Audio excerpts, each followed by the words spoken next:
everyone and welcome to my channel Hindi with Suchi. So we are going to continue with the postpositional phrases in this class. So in our last two sessions we had postpositional phrases and different kinds of postpositional phrases with only singular nouns. Masculine singular nouns and feminine singular nouns. Now in this session we are going to use the plural nouns in postpositional phrases. And again, you have to remember the oblique form or the postpositional forms of those nouns. So let us learn. So I have some examples here. I want to talk about girls. So ladki, ladkiyan. So ladkiyan is the plural.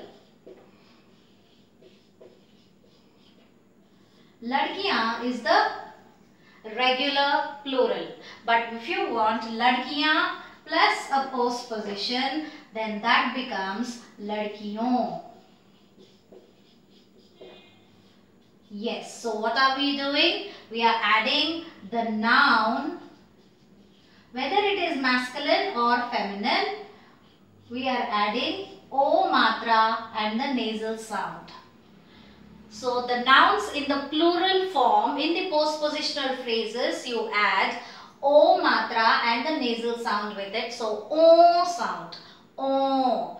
O is added to the nouns and that always indicates that it is, there is a postposition after it. If you find the nouns with O sound, it always means there is a postposition after it. Just remember that. So here I am not using ladkiyan, the regular plural. Instead I am going to use the postpositional form, the O form. So ladkiyon ko. Now this means to the girls. Ladkiyon ko, to the girls.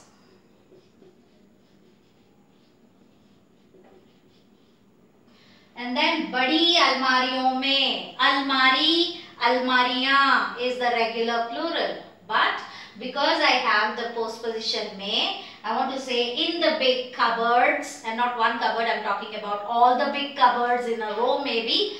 Then almariyon mein, almariyon mein. Now this is the oblique plural or the postpositional plural because of the mein, the postposition there. So in the big cupboards, it means that.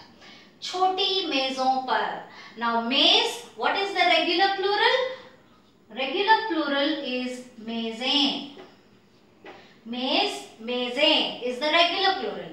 But when you want this mezain in a postpositional phrase, you want a postposition after that, then it takes the maison, maison, and this means several tables, and that is how you know that it is the plural here. So choti maison par means on the small tables, on the small tables. Like we have some tables which are meant for some things.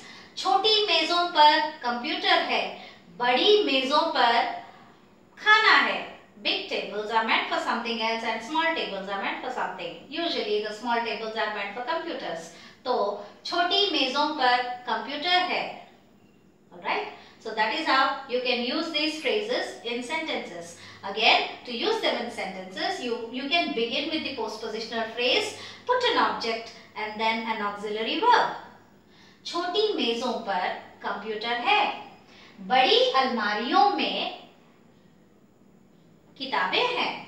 Or you can say बड़ी अलमारियों में कपड़े हैं. बड़ी अलमारियों में सामान है. सामान is just some stuff. You have things. To say luggage or things or just stuff, we can use the word saman. And then ladkiyon ko, and this to use this we need verbs.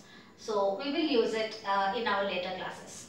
So for now, to describe your rooms or things, we can start using the plural nouns in the postpositional phrases. Now let us use some masculine nouns in the plural form in these phrases. Let us have some examples.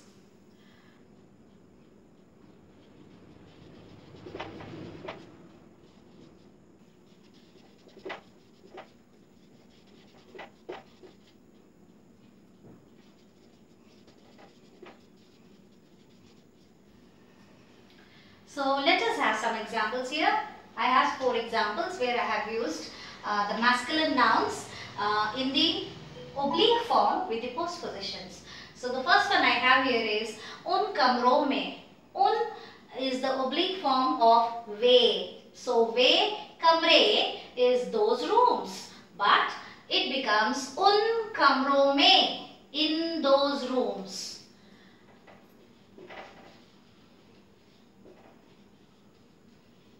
उन कमरों में, in those rooms. उन कमरों में क्या है? What is in those rooms?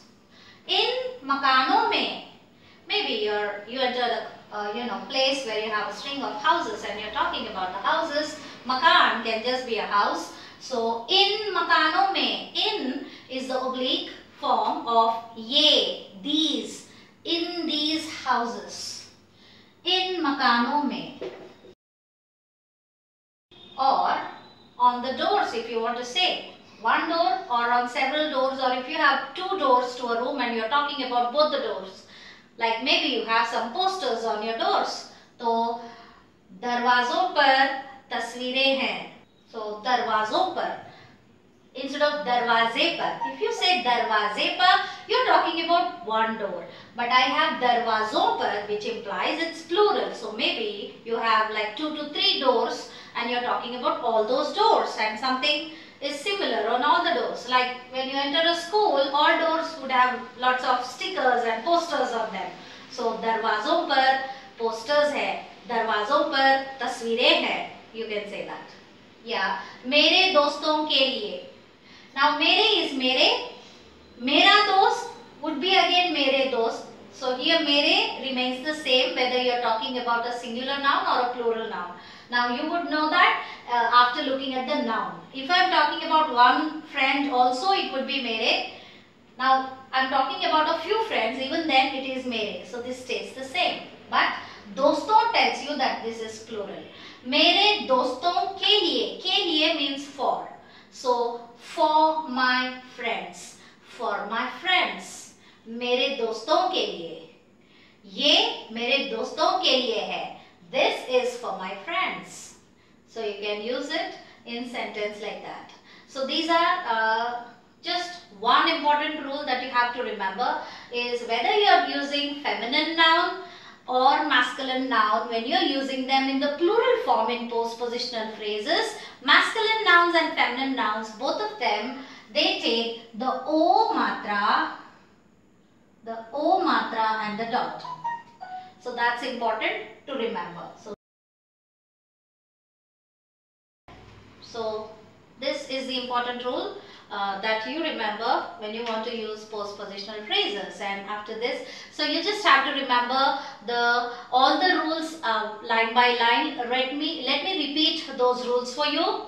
Rule number 1 is when you use masculine singular noun that ends with a ki matra changes to e ki matra. Rule number 2, when you use feminine singular nouns, the words stay the same. Rule number 3, pronouns and adjectives also turn from a ki matra to e ki matra when you are using the postpositional phrases. Rule number 4 is feminine words, pronouns and adjectives stay the same. There is no change. Now let us come to rule number 5. Rule number 5 is when you are using nouns in the plural form, both the nouns, masculine plural or feminine plural, both of them with the postpositions, they take O sound, O matra and the nasal sound. So O sound, and that is how that tells you that this is a postpositional plural form. So these are some important rules, and we also have the postpositional or the oblique pronouns, meaning these pronouns take these particular forms only in postpositional phrases. Like yah becomes is, वह becomes us, ये, in, वे, उन, हम, तुम and आप stay the same. They don't have a separate oblique form. They remain the same. Whereas tu becomes tuj, kya and kaun becomes kiss. In this order, we have some oblique forms which we have done or covered in our last session. So you remember these rules and you are fit to go to make sentences. Now you are ready to describe some places, maybe your rooms, your houses, your buildings, your school, or you can describe things where they are using these postpositional phrases. So do practice and let me know how you felt about it. Thank you. If you like my channel, please subscribe and click the like button. And if you have any suggestions or comments, please post them. Thank you.